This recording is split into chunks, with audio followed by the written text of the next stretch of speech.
Tonton video ini sampai selesai agar Anda tidak gagal paham. Sobat 651 Safa, kembali lagi bersama dengan kami untuk mengulas fakta-fakta perpolitikan dan juga informasi terkini di tanah air. Dari balik jeruji besi, Habib Rizik teriak lantang mengajak umat untuk merangi Yakut.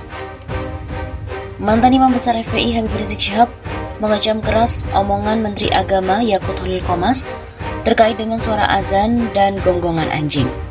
Pesan Habib Rizik ini langsung disampaikan oleh tim pengacara saat pembesuknya, yakni Aziz Janwar. Katanya HRS menyuarakan jika pernyataan Menak Yakut itu fatal. Bahkan ia menyebut Menak lebih parah dari Basuki Cahayapurnama atau Ahok. Habib Rizik berpesan bahwa penodaan agama yang dilakukan oleh Yakut sangat biadab dan juga amat fatal, lebih parah dari Ahok, sehingga tidak boleh dibiarkan. Begitu kata Aziz pada Minggu 27 Februari. Habib Rizik juga menegaskan umat Islam harus melakukan pelaporan terhadap polisi atas pernyataan Menak. Jika tidak ditindaklanjuti, ia menyerukan aksi berjilid-jilid agar Yakut diproses sesuai ketentuan hukum. Jika polisi menolak laporan, maka umat Islam harus turun berjilid-jilid sampai Yakut diproses hukum, harus diberi efek jera. Tidak sampai pada proses hukum, HRS juga menginginkan Yakut dicopot dari jabatannya sebagai Menteri Agama. Lebih lanjut, Aziz juga setuju dengan statement HRS. Ia menegaskan Menak Yakut harus diproses hukum karena kalimatnya sangat menyakiti umat Islam. Aziz juga berharap laporan yang masuk ke kepolisian bisa ditindaklanjuti dengan baik. Jika laporan tidak ditindaklanjuti, maka masyarakat akan menilai bahwa polisi tidak fair dalam menegakkan hukum. Akibatnya polisi kehilangan kepercayaan pada masyarakat. Sebagaimana diketahui, Menak Yakut menjadi sorotan pasca diduga menyamakan azan dengan anjing. Berbagai tokoh akademisi dan juga agama mengecam pernyataan tersebut. Bahkan Menak Yakut sudah dilaporkan ke Polda Riau sebagai buntut kalimat tersebut. Selain itu, Marit Tertua ex-Imam Besar FPI Habib Rizik Syihab, Novel Bamukmin marah besar dengan pernyataan Menak Yakut Holil yang disebut membandingkan suara azan dengan suara anjing. Wasekjen PA 212 ini mengatakan pernyataan Yakut sudah masuk kategori penistaan agama, bahkan lebih parah dari yang dilakukan oleh mantan Gubernur DKI Jakarta Basuki Cahayapurnama terkait dengan kasus Al-Maidah ayat 51. Ini dugaan penistaan agama yang dilakukan Yakut lebih parah dari Ahok dan juga Sukmawati. Pokoknya polisi harus segera tangkap Yakut, kata Novel ketika dikonfirmasi pada Kamis 24 Februari. Untuk itu pihaknya segera membicarakan hal ini dan juga mempertimbangkan membawa masalah ini ke jalur hukum lewat koalisi ulama, habaib dan pengacara anti penodaan agama untuk melaporkan Yakut ke polisi. Kami dari KUHP APA akan segera mengkomunikasikan dengan segenap jajaran untuk segera melaporkan Yakut pada pihak berwenang. Novel juga menilai sejak awal diangkat menjadi Menak, Yakut memang kerap kali membuat gaduh dengan pernyataan-pernyataan kontroversial. Dia pun juga kemudian memberikan sindiran menohok dengan mengatakan Menak Yakut gagal paham dengan agamanya sendiri. Kalau tidak bikin gaduh bukan Yakut namanya yang selalu gagal paham dengan agamanya sendiri. Memang si Yakut berangkat dari pendukung penista agama yang akhirnya nyemplung langsung sebagai terduga penista agama. Begitu katanya.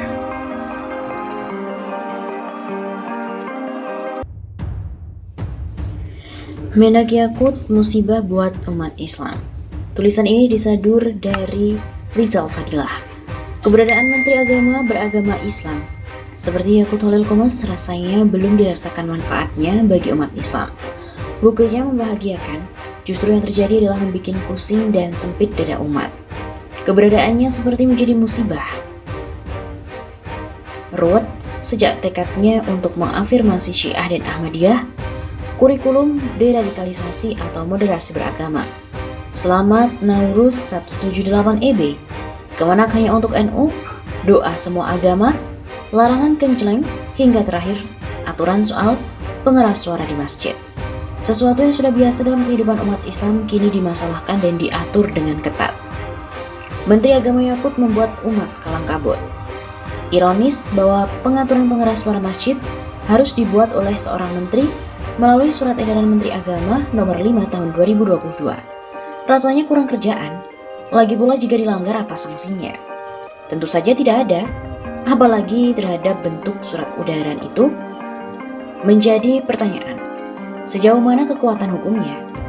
Surat edaran tersebut ditujukan kepada MUI, DMI, Ormas Islam dan lainnya, di mana organisasi tersebut tidak memiliki hubungan struktural dengan Kemenak.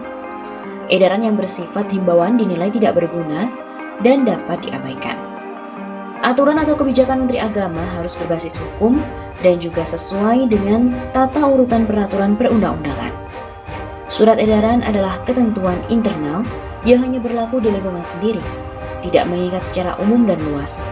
Surat edaran bukan peraturan perundang-undangan karena tidak berisi norma tingkah laku atau larangan, perintah, izin, dan juga pembebasan. Sudah kontennya soal pengeras suara masjid, juga daya ikat hukumnya tidak ada. Surat edaran Menak ini adalah mengada-ada. Menteri Agama yang kurang kerjaan mengurus TOA. Memang musibah rakyat dan umat Islam dengan memiliki Menteri Agama seperti ini. Menteri yang justru dinilai tidak kompeten dalam bidang keagamaan. Aturan dan kebijakan yang dibuatnya selalu kusut dan semrawut. Menurut Islam, jika mendapat musibah maka kita harus mengucapkan innalillahi wa inna ilaihi raji'un. Sesungguhnya asal dari Allah, maka kembali kepada Allah. Dengan sikap ini, kita menempatkan diri sebagai orang yang kuat dan sabar. Doa lain adalah Allahumma ajirni fi musibati wa akhlifli khairun minha. Di samping memohon pahala atas kekuatan dan kesabaran dalam menerima musibah, juga memohon agar diberi ganti dengan yang lebih baik dari keadaan ini. Jadi jika kita merasa keberadaan Menak ini atau menteri buruk lainnya sebagai musibah, maka kita berdoa agar Allah menggantinya. Setelah didahului dengan sikap sabar dan menerimanya, innalillahi wa inna ilaihi raji'un.